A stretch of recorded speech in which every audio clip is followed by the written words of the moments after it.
everybody, and welcome back to my videos about English literature, and in particular now we are talking about English literature of the Victorian age, Victorian era.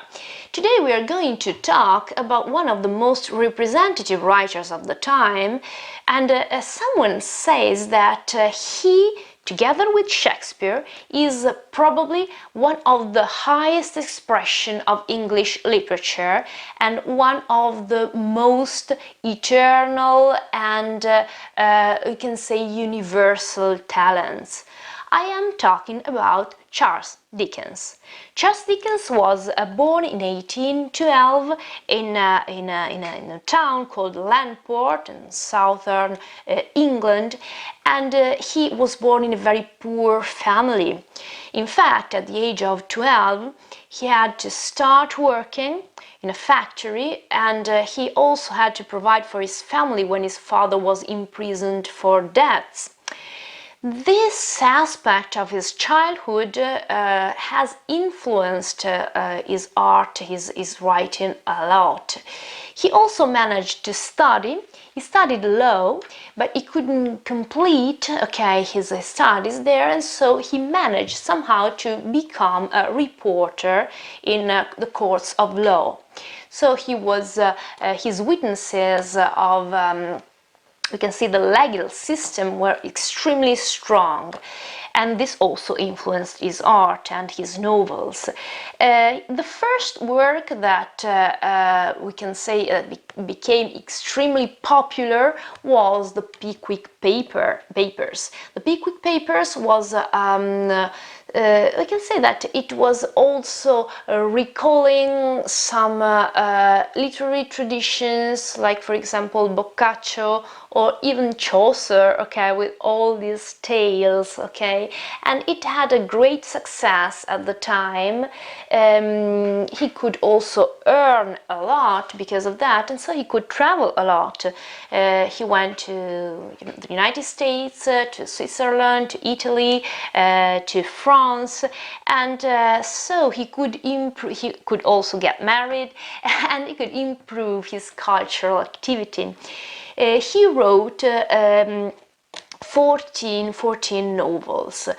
Some of the most famous ones are Oliver Twist and David Copperfield. David Copperfield is considered his most autobiographical work, even if many aspects of his life are present in Oliver Twist too, but David Copperfield is considered really his most autobiographical novel. And then Hard Times, for example, which talks a lot about society and the society of the time. And he also wrote some short stories. Probably the most famous one is A Christmas Carol, which was written in 1843. Now, talking about Dickens, we have to remember that most of his characters are inspired by the so-called picaresque novel.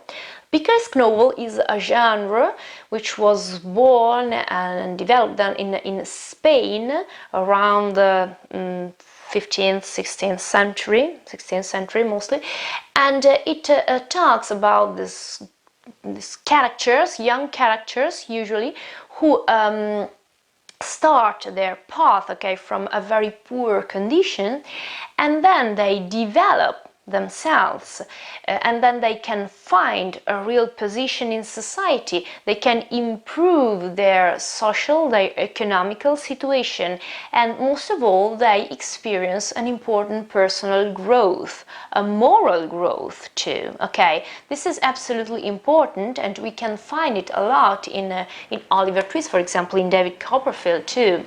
So in order to understand and analyze Dickens' works, we can also remember that he talked about some very cyclic and recurring themes.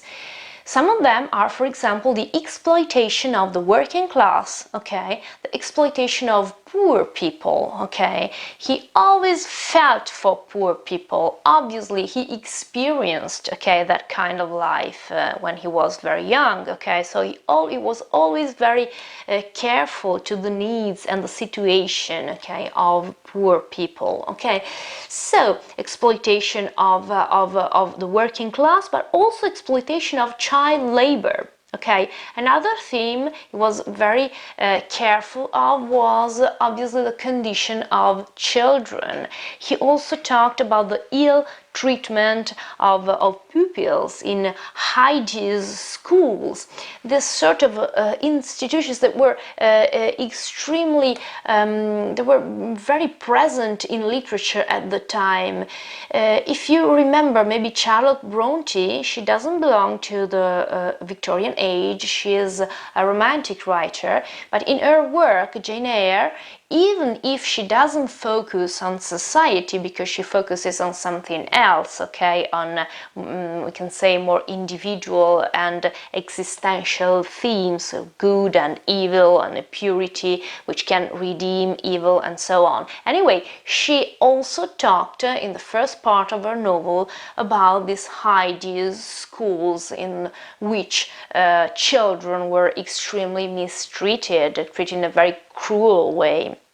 So Dickens again talks about that, and he also talks about the injustice of the penal code and imprisonment for death, obviously because of the experience he suffered, okay, because of his father who was imprisoned for death, and that he talked about the unsanitary slums and the awful condition in which poor people and workers had to live, unhealthy conditions, okay.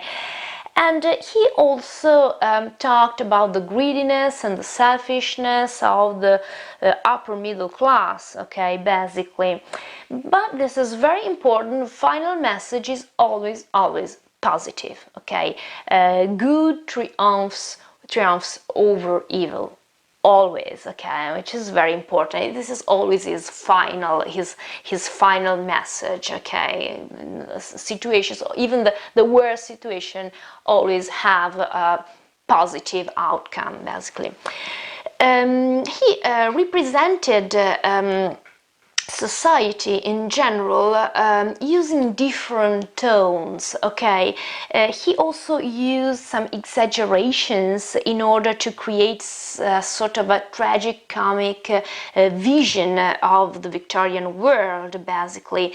And he was a great entertainer, basically, so he could mix melodrama on one side and humor on the other side, and also some dramatic aspects, and so the final result was extremely multifaceted, and it was a sort of a mixture of we could say dark and light elements together. He also had a great talent in portraying his characters. And not only his heroes or heroines who experience this sort of a personal growth, but especially as far as the other characters are concerned, background characters, which aren't really background characters because they are part of his novel. They are the so-called flat characters. Sometimes, most of the times, they have also sort of a grotesque aspect, and they are quite an ironic representation of the world, of his world, of the Victorian world, okay. Reality in general, so the environment, is represented starting from a very realistic point of view, but then he manipulates reality in order to convey the message he wants to convey.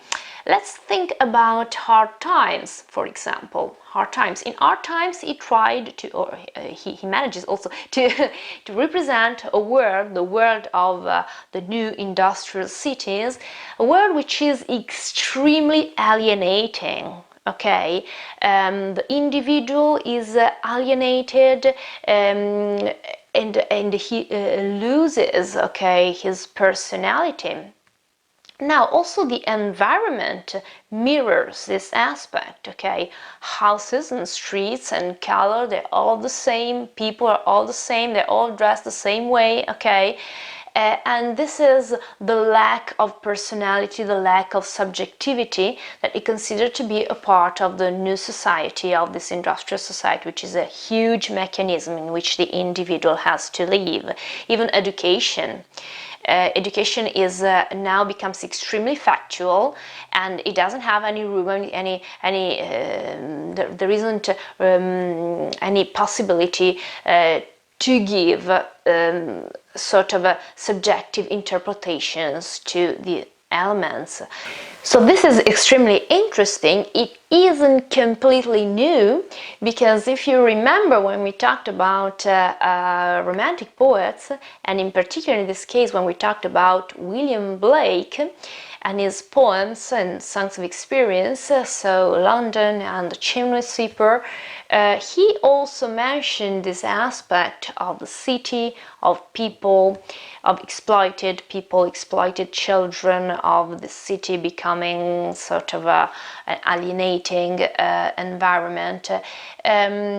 Now Dickens, we can say he describes it from a deeper perspective, okay, a three-dimensional perspective, and he gives us a witness of his society. But pay attention, he doesn't have, never ever, he doesn't have a revolutionary intent. There is no revolutionary intent in Dickens' works.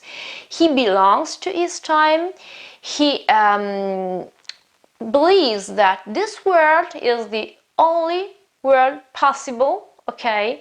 And probably it's not too bad, because after all, even if you were born in a bad condition as he was, anyway, thanks to hard work and honesty and you can say a strong character, you can anyway achieve success, you can improve your economical condition, you can find also a better social situation. So he really believes in hard work, in romantic love, okay, and in family life. So these aspects are extremely representative for his time and Victorian society and Victorian age in general. Okay, so these are probably the most important aspects of Dickens's works. If you have any questions, please just leave a comment below. If you have any requests or anything, I'm just here for you. Okay, if you like my videos, please subscribe my channel. In my next video, we're going to talk about Stevenson. And if you like my lessons, please share them. And as I always say, the more we are, the better we can work together. Thank you very much and see you soon. Bye!